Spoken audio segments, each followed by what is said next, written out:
Now, here in Nigeria, a former national chairman of the People's Democratic Party, Bamanga Tukur, has been extolled by former head of state Yakubu Gowon in the foreword he wrote for a new book, Legacies of a Legend, which is due for public presentation on the 4th of November in Abuja.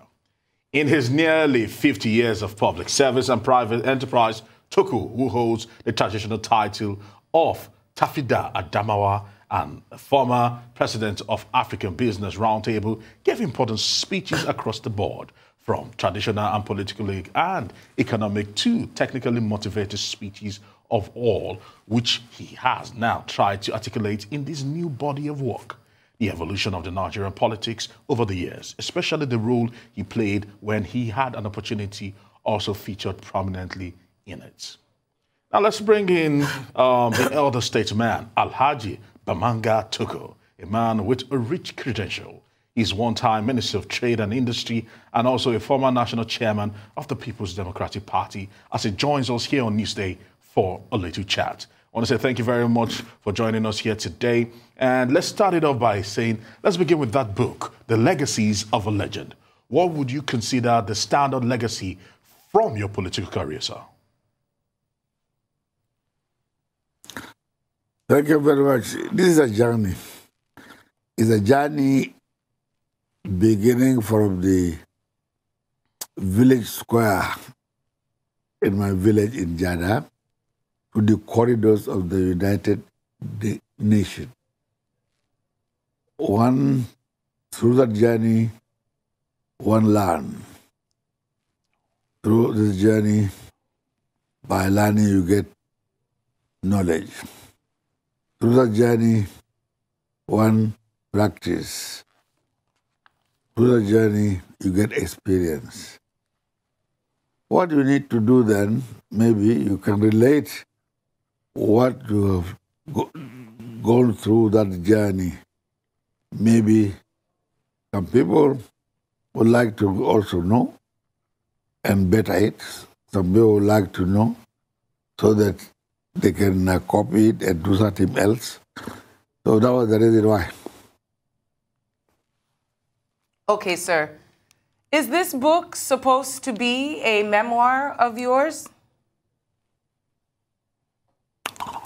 No, not at all. Okay. It's just that book, in fact, is the speeches in various fora, whether in business, in politics, in social engagement. So when you have the opportunity to look at it, you will see it is not it's just relating what I have done when people want to know. That's all.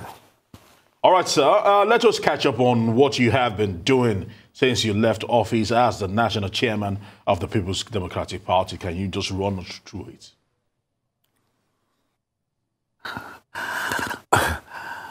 Well, you know, I always have something to do. I left the national chairman, and I'm still in Nigeria. I'm still in the Committee of World. I'm still working with the African Business Roundtable, working with Nepal business group, that is partnership between the public and the private. That's the reason why I was asked a member of ECOSOC. So I will not even do nothing. I go to United Nations too and see how public and private sector continue coming together so that we can enrich what we need to do. Because so far, it is very necessary for us to understand it's not only this public sector that is really relevant to the development of the society. It should be both public and private. So That's my job. Sir, what would you or what could you describe as the most challenging period of your chairmanship of the PDP?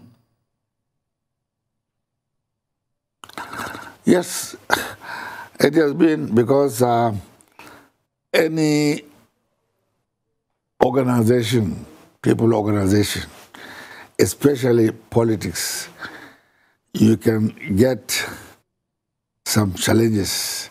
But after all, leadership means solving challenges. So if it doesn't resonate well, you can find that some may not agree with your view. So we are in democracy. So if they don't agree with your view, you'll be able to step aside. If they bring a superior argument, then you put forward, then we join again and take the advice. If there is no superior argument, then we left in terms of having a political party as an institution, democratic institution, whereby you decide that it is not selection, it's election. That's what we say in democracy. So. All right, sir, talk to us. Share your feelings with us about how you see the PDP now, the People's Democratic Party, and their evolution over the years from being the largest political party here in Africa, now moving or evolving to an opposition party in Nigeria. Well, it's a matter of what you believe you like to deliver as a person within the democratic system, which you agree with yourself, you elect. I have already chosen the way I believe, I think democracy in a party politics can do. So those people who select otherwise, yeah, is also there, or maybe they have put their reasons to do that. You remember that there is people, there's socialism, there's communism, there is the world over. So I decided I want democracy. I don't want autocracy. So that if it's not going to follow what I believe, my own understanding as to how to relate to people politically, I just step aside. All right, sir. Let's just go back in history for a little bit and take it back to when you were the chairman of the party with former Vice President Atiku Abubakar. You led other party bigwigs, including 7 governors, to break away from the party, with some of them joining the APC. Now, the factionalization of the PDP sort of set a stage for a chain of events that cost the party the 2015 general election, some would say. So looking back, would you say that the disagreements with the former vice president and others could have been managed a little bit differently? I did not have any disagreement with anybody. They did. What happened, if you follow history, I didn't break it by a convention. Some people decided to have what they call new PDP. I said there's nothing like new PDP. PDP is one, and we have the convention, and I am the chairman. All right? And therefore, they did it, they wandered around, I think came back. The certificate of PDP is with me. I've not submitted that certificate because we, Adamu Chiroma, Solomon La, we the people who put PDP. We have the certificate. It's the party we agree to do. So, if they have any PDP, we don't know that. Our own is the PDP. And it's all over. I have no disagreement with anybody. They came out, they came back, very good, because they now found that PDP really is the party democratically. And if they follow the system, which we want to put, agreeing this is a democracy, therefore no imposition. It's consensus, people will agree. If they don't agree, they can express their disagreement. But you cannot decide people to the chairman they should elect or select. No. Let them elect whoever member who is going to be part of this system. That was our understanding. So, anything in variance with this is not a kind of understanding I have as part of the founders of the PDP. So are you saying that you're against zoning within the party ahead of the 2023 general elections? Listen, I want the best for Nigeria. If Nigeria is one flag and one nation and one people. And our constitution is that we are the people. So, zoning, yes, you can zoning to development, zoning to, but not zoning representation or anything. Zoning they've already done from your local government. That has been decided the day you are given independence politically. You were under Nigerian flag. From there on, you have been zoned. Now we are a Nigerian nation. And within the African nation, I don't understand any other. No, but sir, some would say that this concept of zoning was born from the need for everyone within the party structure to have equity when they come to the table. Because certainly during your time as the chairman of the PDP between 2012 and 2014, certainly the talks about zoning would have come up time and time again during the Jonathan administration going into 2015. Some are still insisting that that's still the way out. Oh, you are correct. Maybe they misunderstood the concept. The concept that you want to make sure, because politics mean that you agree, but you don't impose. You agree and let people select. If you say, okay, because of understanding that what we have done during NPN, Alex Ekweme and Shagari, we decided that NPN that started it. When you have Shagari, let us have Alex Ekweme. So that it's not a kind of say the democracy you go to now impose anybody. No. Say, let us all understand we need to be together. Feel confident. Have the trust. And if they have the trust, it's only people you know. So, all of you come and bring somebody, not by imposition. If you say, you want to zone, yes, but please allow everybody within Nigeria. Don't impose them, say it's A or B or C or D. No. Say, you Nigerians, yeah, we agree for equity or understanding, actually, no equity. Bring anybody in any position where you feel better, but not in position. All right. Okay. That imposition is what brings problem. Very much so. All right, sir, where do you stand on this debate of electronic transfers of the results?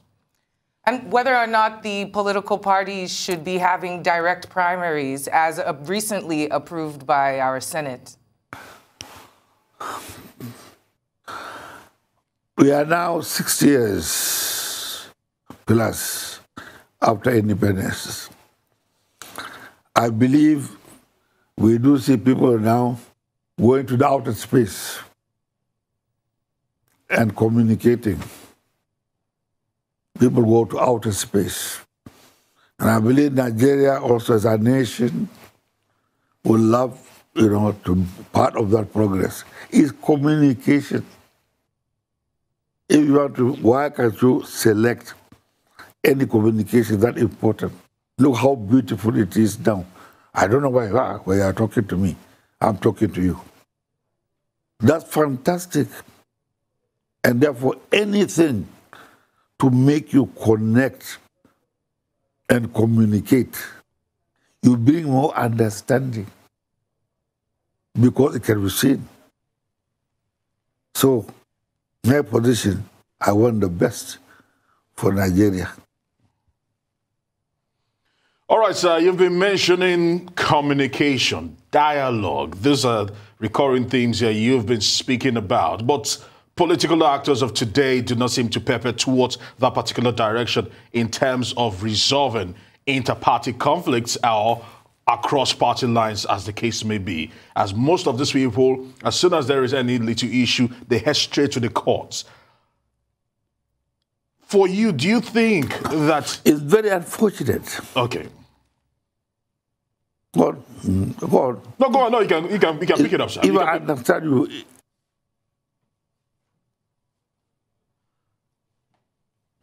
it is very unfortunate that people will like carry that kind of idea, going to court when they want to delay issues.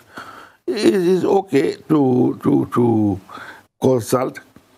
Why should anybody say he does not like a very organized election, auditable, with proper laws governing? You follow the law. You have seen what you see auditable. What are you quarreling with? Is it not auditable enough? Say so. Is it not transparent enough? Say so. But every time you want to delay things, you go to court. Yes, of course, they have to listen to you. To me, it's very regressive, really, sincerely, especially now. It's not happening only in Nigeria. Almost is a kind of phenomenon in human development now.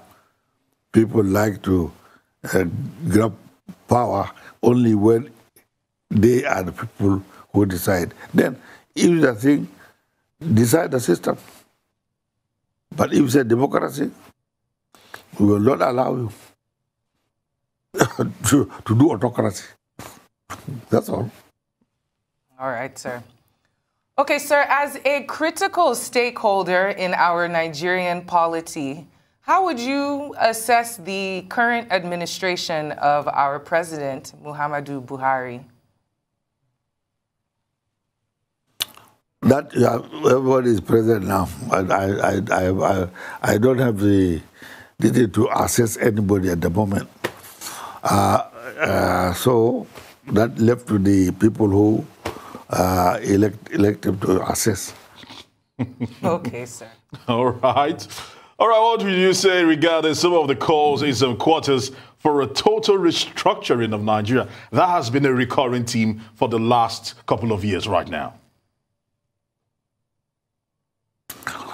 I would like to restructure it to what? You have, first of all, one Nigeria. Secondly, you divide Nigeria for convenience, for administrative convenience, various states. For administrative convenience, it's local governments. And for village areas. You have now 774 local government in Nigeria. Autonomous. They can raise their taxes. They can do their own budget. So why, for God's sake, what do you want? Unless every house, you said you did divide between a husband and a wife, between a son and a daughter. To me, maybe you go that way. As far as I'm concerned, I believe everything Nigeria needs in that respect is there. What Nigeria needs is honesty and justice, equity. That's all. When you believe that you are not getting that, you have, well, you go to parliament, starting from your local government. Why do you think you are not getting what you have to get? Move to your state, move to your region, move to the center. These are elected people. You elect chairman, the local government. What does it do for you? You elect chairman, the governor in your state. What does it do for you? You elect a president in your country. What does it do for you? It is for you to argue with. It's a parliament. If truly you want to do the right thing. But if you want controversy, create an enemy. All this, anything you divide, you create an enemy. I can tell you that. Because the other party, the other side will fight.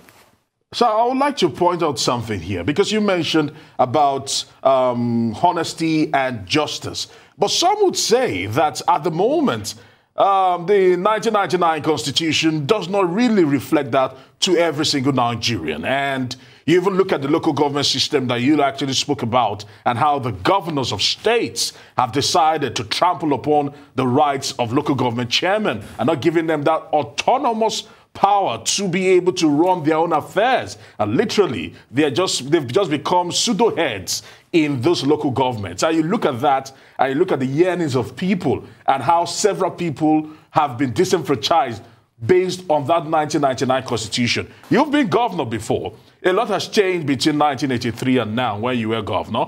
But talk to us, do we need to have that particular document reassessed again to be able to meet up with the times of now?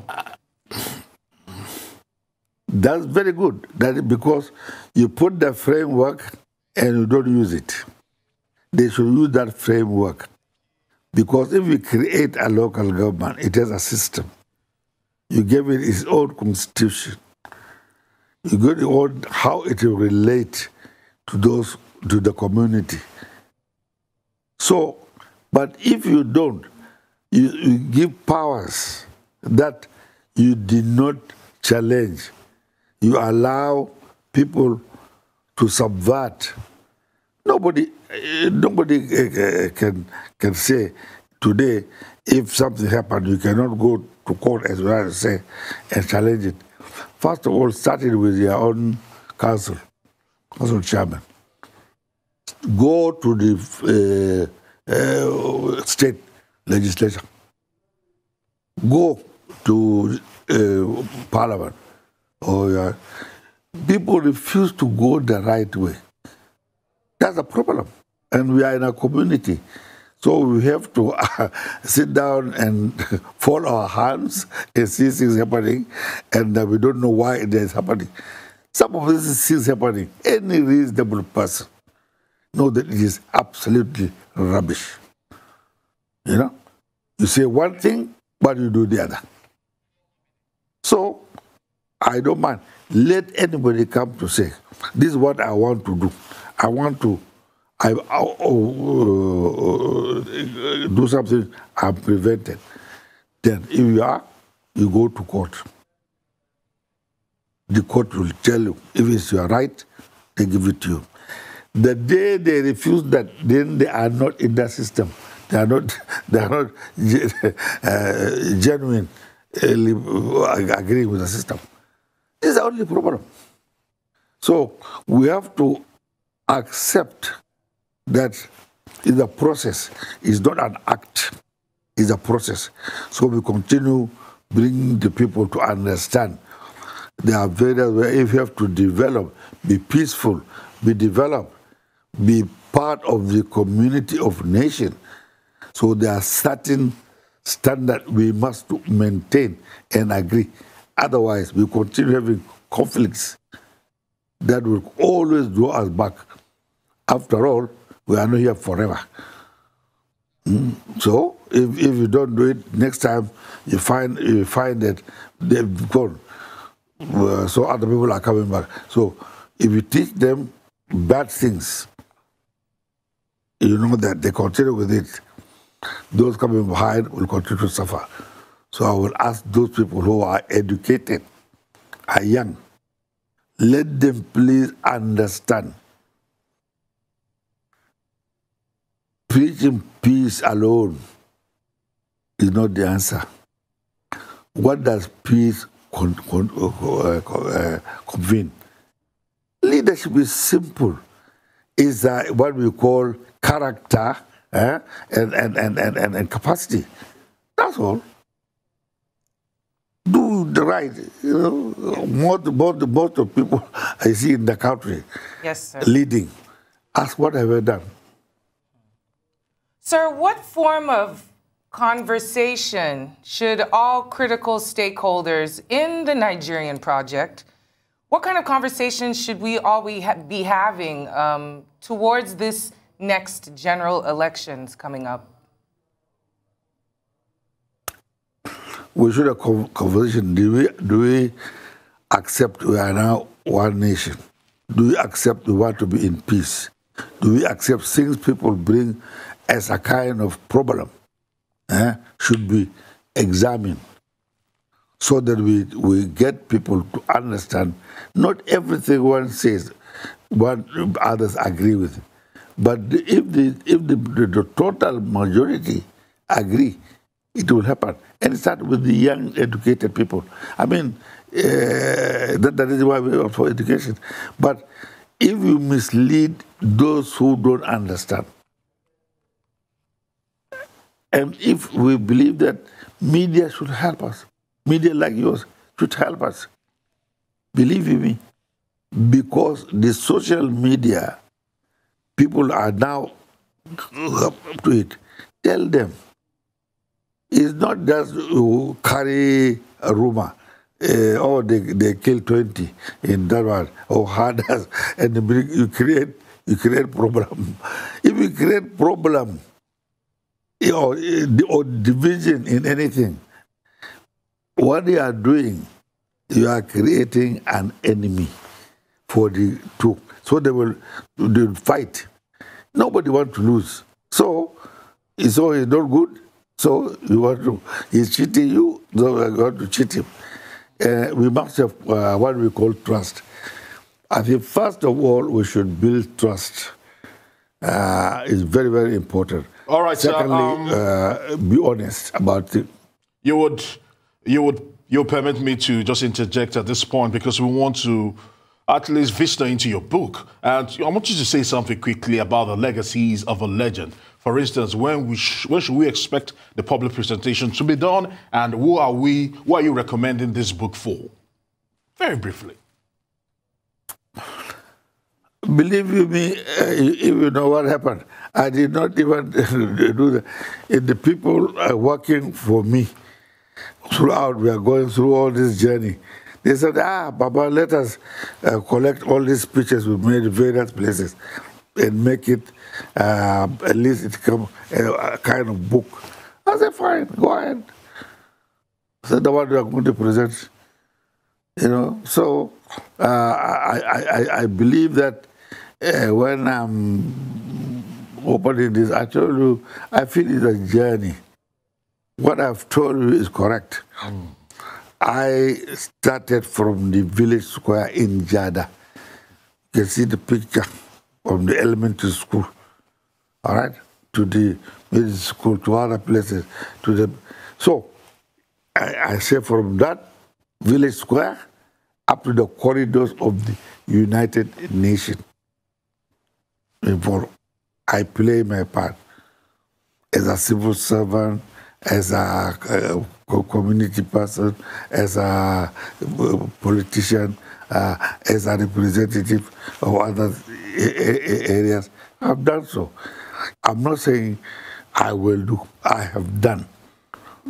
I will not say because the records are there, you can access. All right. All. I want to say thank you very much, sir. All right, you've been listening to The Voice and also watching the interview of Bamanga Tukur, an elder statesman and a former chairman of the People's Democratic Party from 2012 to 2014.